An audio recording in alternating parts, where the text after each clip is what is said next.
But did becoming that popular all of a sudden hit you like a ton of bricks? It did, yes. Yes, it really did. That didn't happen. I think it made me go to therapy and analysis because I was like, what's going on? She was the voice of a whole generation. Julie Andrews, whose songs could make anyone feel better and play on their feelings. But Julie Andrews had a personal problem that she kept from the public for years. It was behind the beauty and charm of Mary Poppins and Maria von Trapp. Now that she's 89, she's finally telling the truth. Then there was Torn Curtain, a spy movie by Alfred Hitchcock with Paul Newman. Universal Studios wanted two big stars to make sure the movie would do well at the box office. But Hitchcock wasn't happy about it. He thought Andrews and Newman were too slick for the realistic, rough tone he was going for. The movie made money. $13 million, 0 cents around the world. But reviewers were split. After that, everything changed. A big-budget biopic about stage actor Gertrude Lawrence called Star came out in 1968 with Andrews in the lead role. It had all the right things in it. It was directed by Robert Wise, who also directed The Sound of Music. It cost an amazing $14 million, 0 cents to make. But something wasn't right. Some reviewers said Andrews' act was too theatrical. Almost forced. According to Variety, it was too much showmanship. The movie did not do well at all. It cost a lot of money and ended up being one of the worst events in Hollywood history. After that, Darling Lily came out in 1970. According to Blake Edwards, Andrews' husband, Darling Lily was meant to be a new start for her. She wasn't just the cute singing babysitter anymore. This time, she was strange, acted to. It shocked people who had grown up thinking of her as the picture of innocence when she did a striptease. The movie was terrible, though. The costs went up to $25 million, 0 cents, because of all the reshoots. People didn't connect with it when it finally came out. The movie didn't do well at the box office, which meant that Andrews was no longer Hollywood's major singing star. Even though these movies didn't do well, Andrews was still nominated for a Golden Globe for both of them. But Hollywood had moved on. She was looked up to, but her time at the top was up. She had to change if she wanted to stay alive. Her next move would lead her in a direction no one saw coming, a frantic attempt to start over. Julie Andrews did something brave in 1972, but would it be worth it? She began the Julie Andrews Hour, a variety show that was meant to show she was more than just a singer. ABC had so much faith in her that they gave her a very rare 5-year deal. When the show first aired on September 13, it had amazing performances, funny sketches, and famous guests. The event gave Andrews a chance to display her wide range of skills.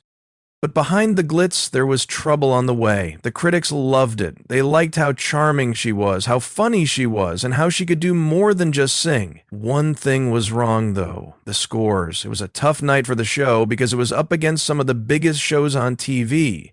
People didn't watch as much as ABC had hoped. The number kept going down week after week. The network became very scared. Even Andrews was shocked by what ABC did after only 1 season and 24 shows. In April 1973, they turned it off.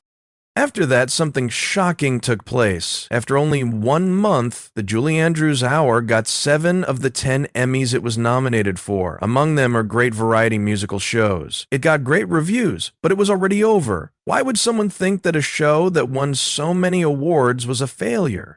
ABC gave her 5 variety shows over the next few years to make things better, but Andrews knew the truth deep down. She had to change with Hollywood as it changed. How was the question? No one saw her take that risk coming.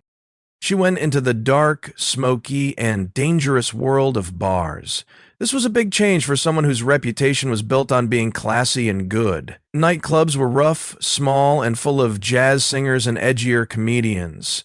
Not the usual place for a Disney star to be seen, but that was the reason she did it. She had to get away from the picture that Hollywood had made of her.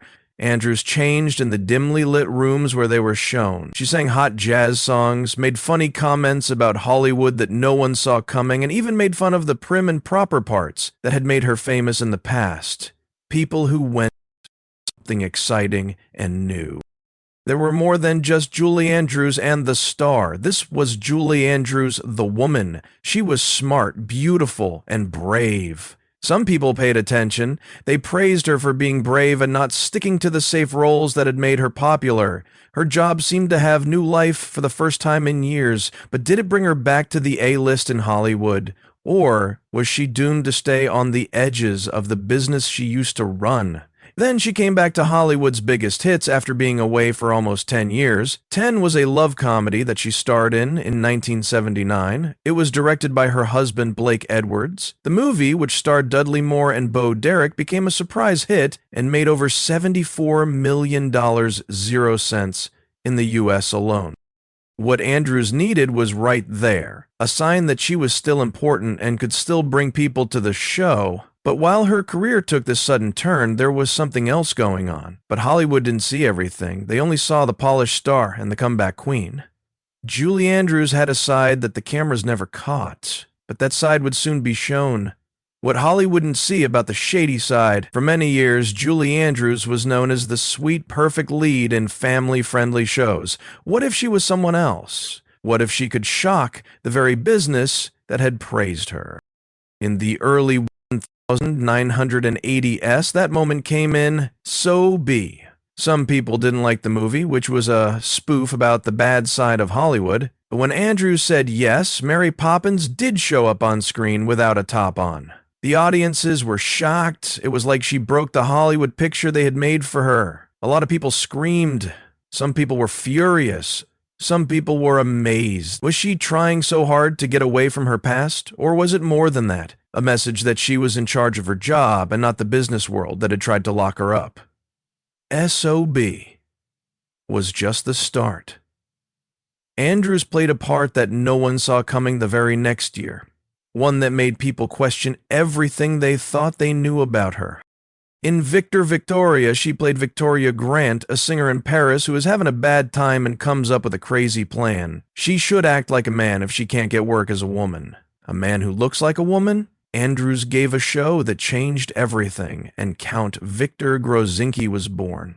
Gender and identity were dealt with in a way that Hollywood had never done before, and people loved it. It made more than $28 million, 0 cents just in the US.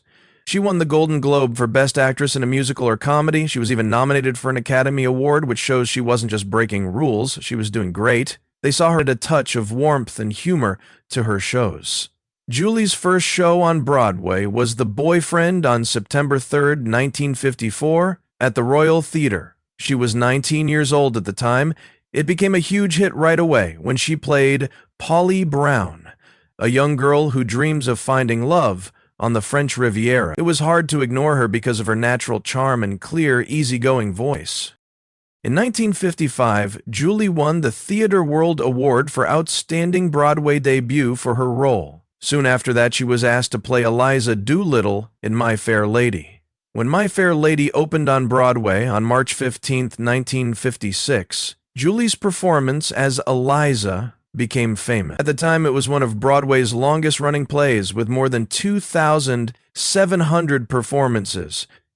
1995, though, was bad. The terrible event that changed everything. As Victor Victoria wowed audiences on Broadway, Julie Andrews was at the top of her game. But then she started to notice a strange strain in her voice. What started out as a mild hoarseness quickly became a bigger problem. At first, she thought it was just being tired, and that rest would make it better. It didn't happen this time, though. Things were even worse by the time she got to 1997. The doctors found a lump on her voice cords. Some people thought it was just a harmless bump, while others thought it was a polyp. Any way you look at it, years of singing hard had hurt her voice. The doctor gave simple advice: rest and take it easy. Julie wasn't ready to let it go, though. She wanted a real answer. It was supposed to be a simple surgery for Julie in June 1997 at New York's Mount Sinai Hospital. It was an easy plan. Get rid of the sore and bring back her voice. What happened next, though, changed her life for good. The surgery didn't fix the problem. Instead, it left her voice cords permanently scarred. The scar tissue made it so that her wires couldn't vibrate properly. Her beautiful voice was gone too. It became hard to even speak. Surgery on the voice cords was still dangerous at that time. Forcing or lasers were used by the doctors, and both could leave scars. However, they never fully told Julie about the risks. The damage was already done, and the truth was terrible. She would never be able to sing again. It was true what she was most afraid of. The sad truth was told to the world by her husband Blake Edwards in 1998. Julie was going to stop singing. She felt like she had lost a part of her soul when she lost her voice. Julie fought back. She sued the hospital and the doctors for malpractice, saying they hadn't told her about the risks. In 2000, the case was settled out of court. But the damage was already done. She had built her career on her voice, but now that voice wasn't there, she had to face the world without it. Julie would lose more than just that, though. While her personal and work life was in chaos, a quieter, more private part of her life was beginning. No one knew about this love story. Julie Andrews had a life besides the bright lights of fame. Many people didn't know that behind her successful job, a woman was going through the ups and downs of love, loss, and personal pain. Julie married set and costume designer Tony Walton in 1959. He had loved her work since he was a child. After many years, their friendship turned into love, and they got married. Their marriage was a mix of creative ideas and things they both loved. Walton even made the famous outfits for Julie's most famous movie, Mary Poppins. It looked like they had everything when their daughter Emma Walton Hamilton was born in 1962. But as Julie's business grew, the demands of her job started to put a strain on their relationship. Since they were always going back and forth between Broadway and Hollywood, the pair started to grow apart. These two had split up by 1967. But just when Julie thought she couldn't find love again, she met director Blake Edwards outside of a therapist's office. As Edwards later said, it was one of those scenes straight out of Hollywood. Both of them had been through the pain of failed marriages, and they felt an instant bond. Even though they were 13 years apart in age, they found comfort in each other. They were married by 1969. They didn't only walk the red carpet and be glamorous together, Julie raised Edwards' kids as her own, and in the mid-1970s, she and her husband adopted 2 girls from Vietnam. Their names are Amy and Joanna. They worked together on 7 movies, including Victor Victoria and even though some of their movies didn't do well at the box office, they became closer. Julie said a lot of the time that Blake's sense of fun made her seem less serious. They were together for 41 years until Blake died in 2010. At age 89, Julie is now telling a sad truth about their last days together and how she has lost her voice. Julie Andrews, who is now 89 years old, has talked about the very sad parts of her life and shared personal information about her struggles. She talked about the last few years of her husband's life and how his illness had a huge impact on her. She said it broke her heart to see him struggle as she thought about their time together. Julie also talked about how painful it was to lose her singing voice, which was a big part of who she was. He's still physically mental. She admitted, "I felt like I'd lost a piece of myself." She went on to talk about how this made her depressed and how she missed both her voice and her partner. Even so, Julie has found comfort in writing, which she describes as a new way for her to express herself. She really misses singing, but she finds comfort in using words to leave a memory and connect with people in the future. Glad you watched, family. Don't forget to like and subscribe to our channel if you liked this video.